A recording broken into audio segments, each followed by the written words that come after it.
Buenos días a todos. Como se les informó, entonces, el tema que vamos a tratar a continuación hace parte del módulo de trauma dictado en las horas de la mañana.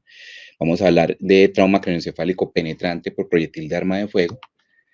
Y es claro que es importante recalcar por qué se escogió este tema para exponerse en esta edición del curso de neurocirugía.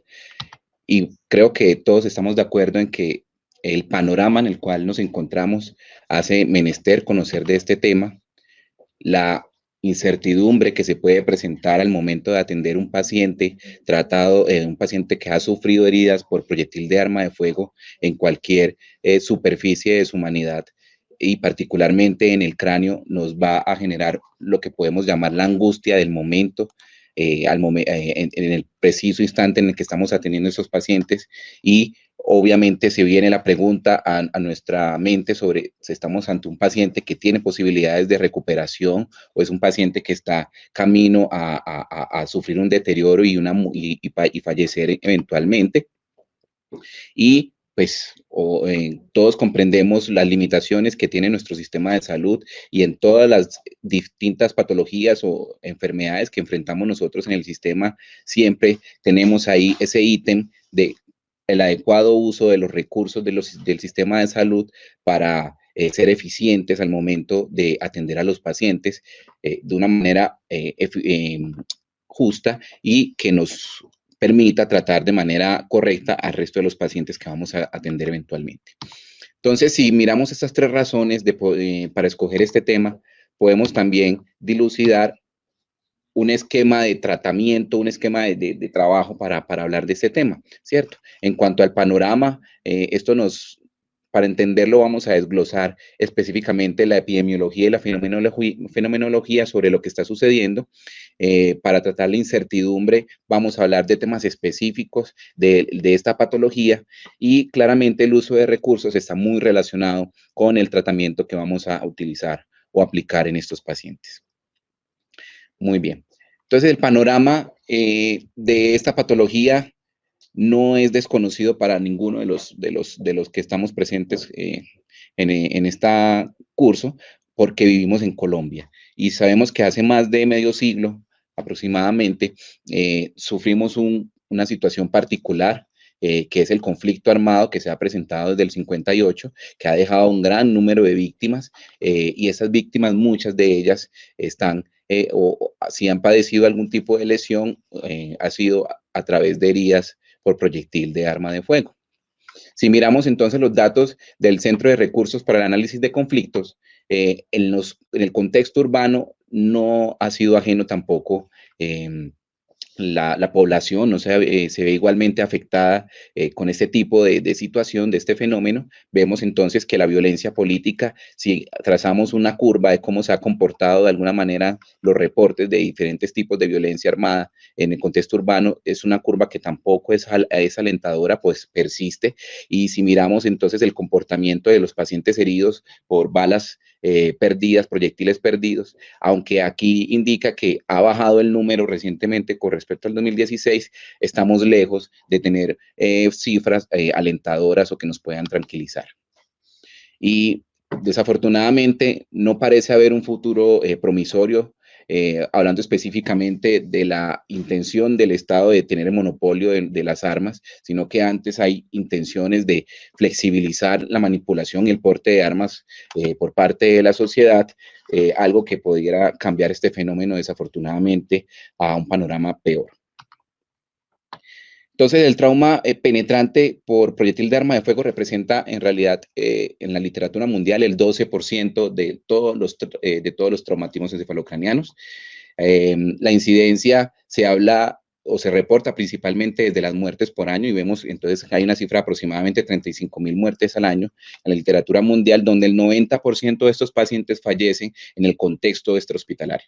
Solamente el 10% logra llegar al contexto hospitalario y muchos de ellos fallecen.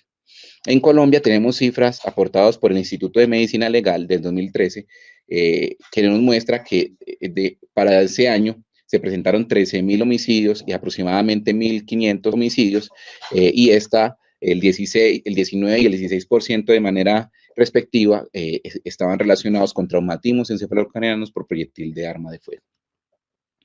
Pero esta cifra es importante y se vuelve una de las razones para traer este tema a colación, y es que el 21%, o sea, un quinto de los pacientes que logran llegar al hospital pueden ser dados de alta en algún momento con una muy buena recuperación e independencia funcional. Este grupo de pacientes son los pacientes objetivos de entender, estudiar este tema para poder tratarlos de manera adecuada y conseguir este resultado. Listo, vamos a hablar un poco de la balística, que es la ciencia que estudia el comportamiento de los proyectiles. Esta ciencia nos permite definir el tipo de heridas dependiendo de la velocidad del proyectil con el que se disparó el arma que generó la lesión. En baja velocidad y mediana y alta velocidad, las proyectiles o las heridas de baja velocidad tienen, entonces, estos parámetros son los que tienen una velocidad por debajo de los 300 metros por segundo y generalmente son disparados por armas cortas, más vistas en el contexto civil, tipo revólver o pistolas. Pero cuando hablamos del contexto militar, ya nos encontramos entonces con proyectiles que son disparados con mecanismos de alta velocidad, donde encontramos armas como los rifles, el Galil y los fusiles G3. En el contexto particular del traumatismo cefalocraniano, hay una división de la balística, de la ciencia de la balística, que es la balística terminal. Esta balística terminal, en pocas palabras, estudia el comportamiento del proyectil una vez entra en contacto con el tejido vivo a lesionar. Y vemos entonces que cuando los proyectiles de baja velocidad se disparan, este tiene un comportamiento particular en el tejido a estudiar. Estos son esquemas de proyectiles disparados a geles y se extrapoló al comportamiento de estas lesiones en cerebro y se ve entonces que los proyectiles a su paso a través del tejido blando va a generar una lesión o una cavidad permanente y por la fuerza o la transmisión de la energía va a generar una cavidad temporal que es un poco mayor a la cavidad permanente si se está hablando de un proyectil de baja velocidad, por ejemplo, uno disparado por un arma .45 automática. Pero cuando hablamos de proyectiles de mayor velocidad, ya que caen en el rango de alta velocidad, vemos entonces que se va a generar una cavidad temporal mucho mayor y esto representa mayor lesión para el tejido cerebral, lo que nos va a traducir un mayor compromiso neurológico en los pacientes que van a sufrir lesiones por proyectiles de arma, por proyectiles de alta velocidad. Pero también tenemos entonces otros componentes adicionales al proyectil que van a cambiar la dinámica de la lesión que se está presentando en este contexto. Y, por ejemplo, si estamos ante un proyectil disparado por una pistola Magnum, vamos a ver que esta tiene un componente adicional, su bala, que es la propiedad de fragmentación, y esto va a generar que, aunque se ingrese y se genere una lesión menor en el punto de entrada del proyectil, va a haber una mayor lesión o una lesión de un diámetro mayor en su punto de salida, generando una cavidad mayor similar a si se estuviera disparando un proyectil de alta velocidad. Entonces, hay que reconocer elementos particulares del tipo de arma y eso es algo que se tiene que indagar en el momento de atender a los pacientes una vez nos llega a los servicios de urgencias, conocer, ojalá, en la medida de lo posible, de qué tipo de armas y qué tipo de proyectil se pudo haber disparado. Hay otras circunstancias que se presentan en este contexto y es que una vez el proyectil entra en contacto con la tabla ósea, va a generar una fragmentación de la tabla ósea interna y la difusión de múltiples fragmentos hacia la cavidad intracraniana, cada uno de estos fragmentos con un potencial lesionante del espacio intracerebral. Otro componente es claramente la distancia del disparo al momento pues, de presentarse el hecho y el comportamiento del proyectil una vez se encuentra en el espacio intracraniano, hablando específicamente de la oscilación o ese movimiento que puede presentar el proyectil una vez dentro del espacio intracraniano a través del parénquima cerebral, lo cual puede generar una lesión mucho mayor de la esperada. Entonces, con todos esos elementos mencionados, vamos a tener un comportamiento de la lesión similar a esta curva. Vamos a ver que se puede presentar una cavidad permanente irregular, mucho más grande a las que vimos anteriormente en los esquemas hechos en gel, ¿cierto? Con una cavidad temporal mayor y vemos que hay lesiones estrelladas que se van en distintas direcciones desde el punto original de la lesión, dándonos patrones de trauma mucho más complejos en el espacio intracraneano, como lo vemos entonces aquí. ¿Listo? Vemos entonces que se van a presentar cavidades irregulares mucho más amplias de lo que sería el trayecto esperado para el proyectil, y cada uno de los fragmentos óseos dispersos y disparados desde el punto de entrada van a tener un camino diferente, cada uno con un potencial lesionante, generando un trauma complejo en el espacio intracraneano. Esto entonces es una muestra del cerebro de un paciente que falleció por una proyectil de arma de fuego en cráneo. Vemos una cavidad permanente que es la que se logra dilucidar de manera clara aquí, y vemos entonces que a distancia se presentan otras lesiones de carácter hemorrágicas y necróticas, indicando la lesión a distancia, valga la redundancia, que puede generar la expansión de la energía del proyectil en sí y también la dispersión de los fragmentos óseos una vez el proyectil entra al espacio intracraneal. Después de la agresión inicial del proyectil, si medimos los diferentes fenómenos que se presentan en tiempo, vamos a encontrar que una vez se da el momento inicial en microsegundos, va a haber una cavitación temporal, ¿cierto? Esto puede generar, por el mismo efecto expansivo, herniación tonsilar, apnea y muerte en el paciente, y eso pudiera explicar por qué muchos de esos pacientes fallecen en el momento inicial del trauma. En cuestión de segundos y horas pueden presentarse lesiones vasculares y distintos tipos de hemorragias intracerebrales, intraventriculares y hemorragias subaracnoideas. Y cuando ya estamos hablando de horas, se empiezan a presentar los fenómenos de lesión secundaria que todos conocen en el trauma cerrado. ¿Listo? Entonces, a partir de aquí es que intervenimos. Todas las mecanismos lesionantes secundarios que conocemos nosotros se pueden empezar a presentar desde horas, y aquí es que vamos a empezar a utilizar múltiples alternativas para evitar una difusión, una expansión de la lesión causada inicialmente por el proyectil. Al momento entonces de atender a estos pacientes es vital tener una historia clínica, pero esa se puede obtener al tiempo que se va atendiendo el paciente. Y obviamente las circunstancias lo obligan a hacer así. Vamos a tener entonces, ojalá, información relacionada con las circunstancias del trauma, específicamente saber hace cuánto sucedió, el espacio en el que se dio y el lugar, ojalá, como les indiqué antes, qué tipo de arma fue la que se disparó y el número de disparos, si hubo alteración del estado de conciencia y hace cuánto sucedió, y no se puede obviar los antecedentes del paciente, reconociendo que hay pacientes que pueden estar anticoagulados, tener algunas comorbilidades que cambian un poco el enfoque de esos pacientes. En cuanto al examen físico, debe estar dirigido entonces por el esquema ABCDE de la ATLS, siempre hacer una valoración acorde a esto, pues al paciente hay que estabilizarlo siempre desde su punto de vista circulatorio y de la vía aérea. Y también porque hasta el 50% de esos pacientes van a ingresar hipotensos al servicio de urgencias. Específicamente con respecto a la lesión, hay que tratar de identificar heridas de entrada y de salida, si hay fracturas, exposición de masa encefálica, sangrados o fístulas de líquido cefalorraquídeo.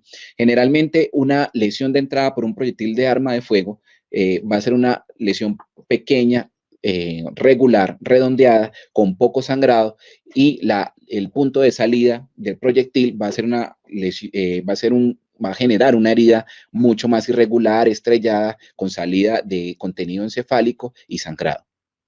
Ese, por ejemplo, es un caso que tuvimos en uno de los centros de práctica, donde de entrada, pues si vemos la lesión del paciente, solamente vemos una herida, pero si exponemos bien el punto de la herida, o sea, hay que rasurar a los pacientes para valorar adecuadamente la herida, vemos que ese punto de entrada no era único, sino que tenía otra herida mucho más hacia la región medial, indicando el punto de salida. O sea, ese proyectil entró y salió en la misma región, y por la apariencia de la herida se pudo suponer que fue un proyectil con un viaje tangencial. ¿Listo? Entonces, el mensaje con esto es que se debe exponer adecuadamente la herida para hacer una valoración mucho más precisa. La escala de coma de Glasgow es vital en estos pacientes. Hay que aprender a valorarla de forma adecuada porque nos va a determinar el tratamiento que se va a realizar y el pronóstico de esos pacientes. Los invito entonces a mirar la página de Glasgow Coma Scale, que hace poco cumplió 40 años desde su desarrollo y difusión. Y aquí se generaron otra vez entonces unas aclaraciones sobre la valoración adecuada y para que todos hablemos el mismo idioma. La relación pupilar, la simetría y la reactividad pupilar son vitales también en el momento de valorar a estos pacientes. Hasta el 60% de los casos pueden tener alguna alteración en la reactividad o la simetría pupilar, y buscar específicamente estos dos estados pupilares, que son la midriasis bilateral reactiva y la anisocoria, ya que nos marcan un pronóstico y por ende tratamiento, como lo veremos más adelante. El estudio de elección es la tomografía, es el estudio es una sensibilidad del 100% y una especificidad igualmente del 100%. Nos va a permitir diagnosticar si hay una penetración al espacio intracraniano, si hay fragmentos óseos en el espacio intracraniano y el compromiso del parénquima cerebral.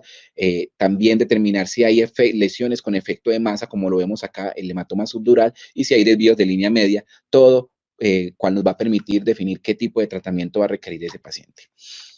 Con la imagen, entonces, específicamente con la tomografía, se ha planteado una clasificación que es más una aclaración en la nomenclatura de los distintos tipos de lesiones que pueden generar los proyectiles.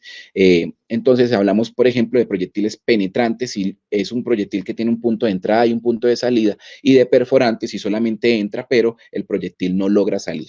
Ambos con un potencial dañino bastante grande, y encontramos otros patrones de dirección de los proyectiles que se han visto en diferentes series. Por ejemplo, proyectiles que logran hacer un rebote una vez entran al espacio intracraniano generando mayor daño, proyectiles que tienen un sentido tangencial, y los que llaman proyectiles carenantes, que no van a entrar al espacio intracraniano, pero van a generar una lesión del parénquima subyacente por la onda expansiva del proyectil.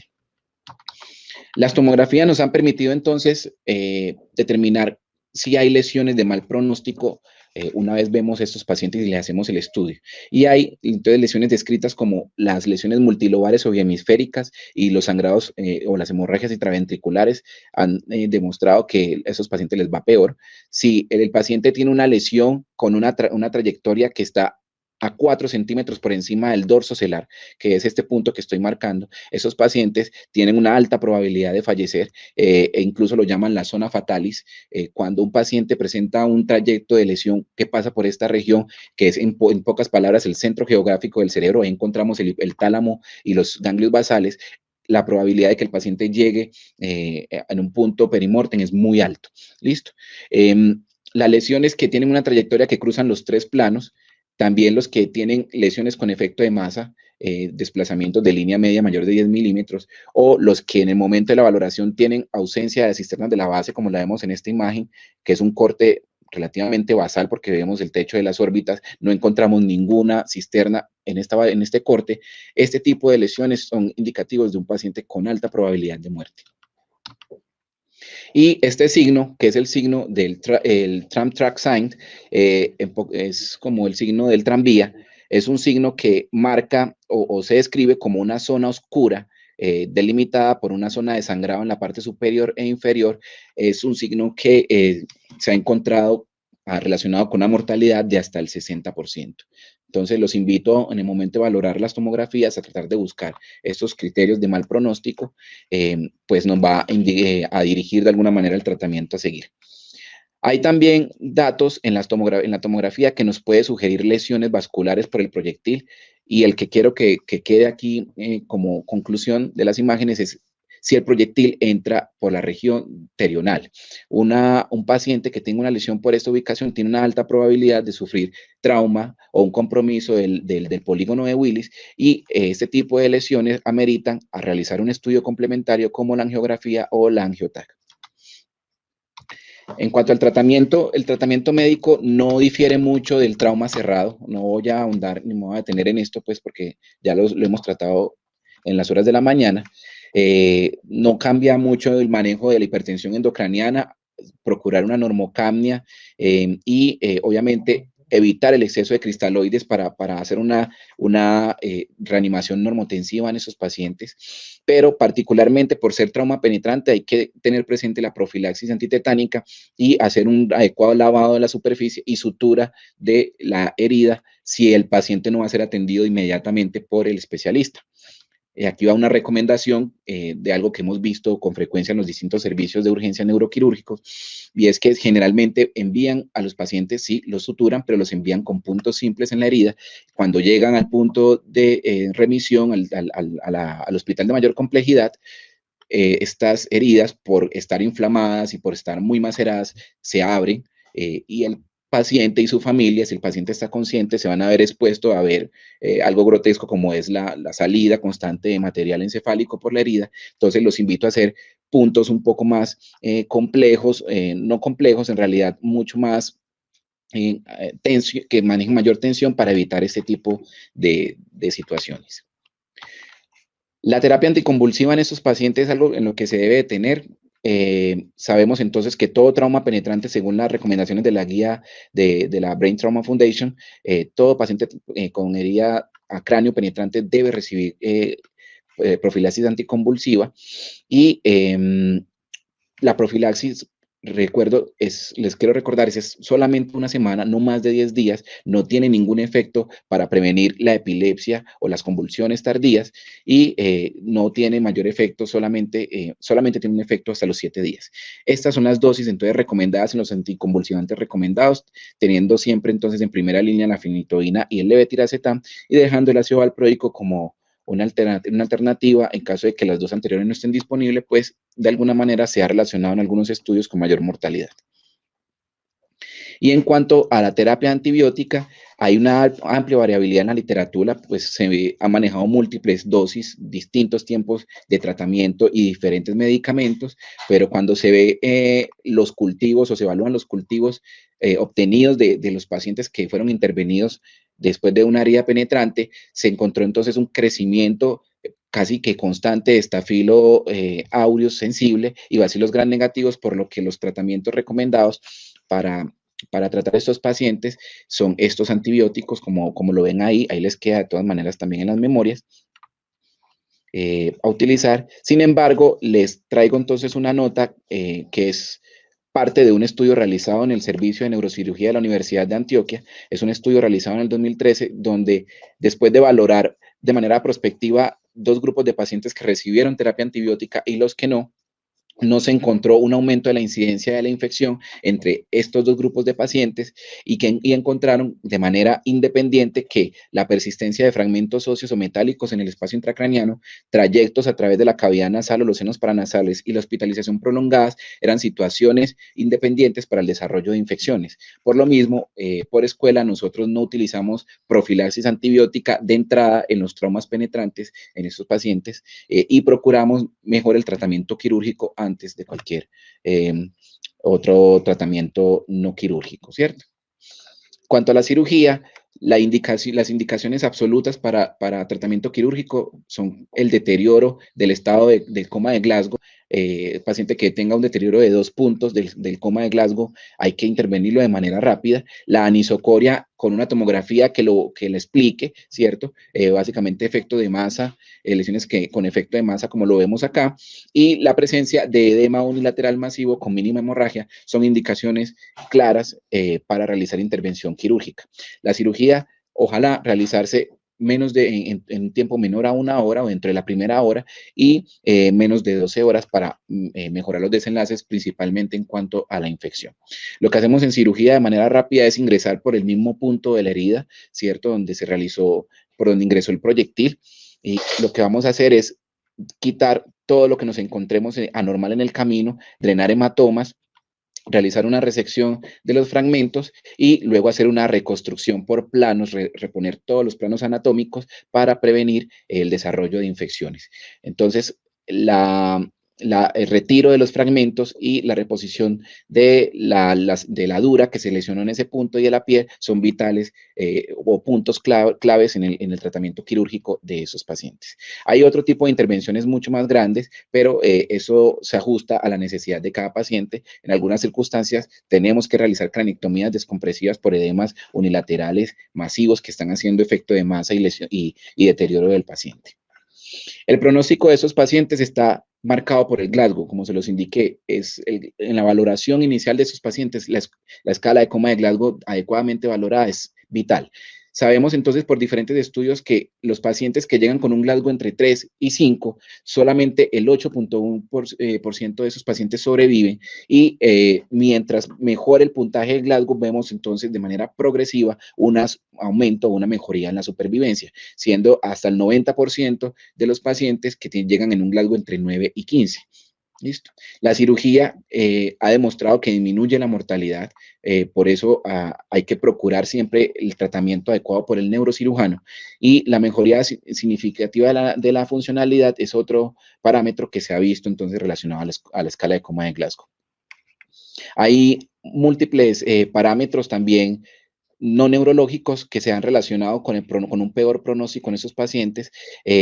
Por ejemplo, los pacientes que llegan desarrollan de alguna manera diabetes insípida o el contexto, por ejemplo, un intento de suicidio o el paciente que llega hipotenso al ingreso o una edad avanzada son otros elementos que hay que tratar de corregir porque empeoran o ensombrecen el pronóstico de estos pacientes.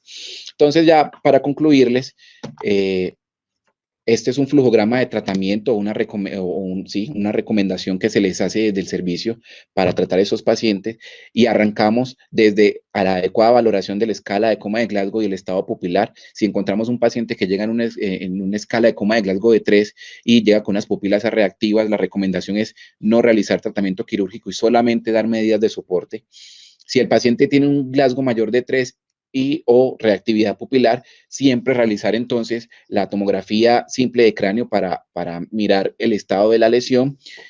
Aquí en esta imagen vamos a buscar hematomas y si hay presencia de edema cerebral, si esto está presente, entonces el paciente es un paciente candidato a cirugía y si no, miramos el punto de Glasgow con respecto al valor del coma, que es 8. Si es igual a 8, entonces miramos si él tiene lesiones extensas en la tomografía y si son extensas, pues no amerita o no se beneficia de una cirugía, pero si el Glasgow es mayor de 8 y la lesión es limitada, el paciente es candidato a intervención quirúrgica.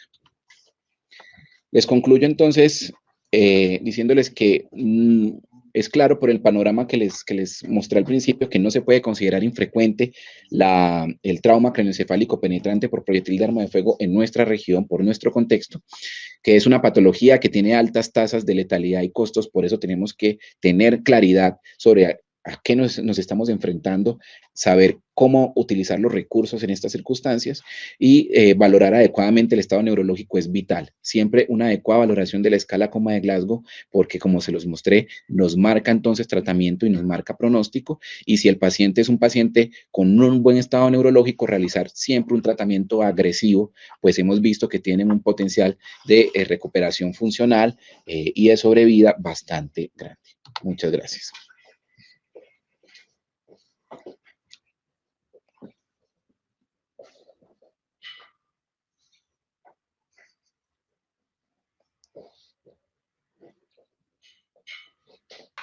Doctor Heiber, muchas gracias por la conferencia. Tenemos una pregunta que ya se la voy a leer. Es la siguiente. Preguntan si puede volver a explicar cuándo es el proyectil tangencial. ¿El proyectil qué, perdón? Proyectil tangencial. Listo. Un proyectil tangencial, como su nombre lo indica, es un proyectil que pasa por el lado del cráneo. Pues tiene un punto de entrada y tiene un punto de salida, pero en ningún momento con respecto a la geometría del cráneo lo pasa, sino que lo rodea. Listo. Muchas gracias.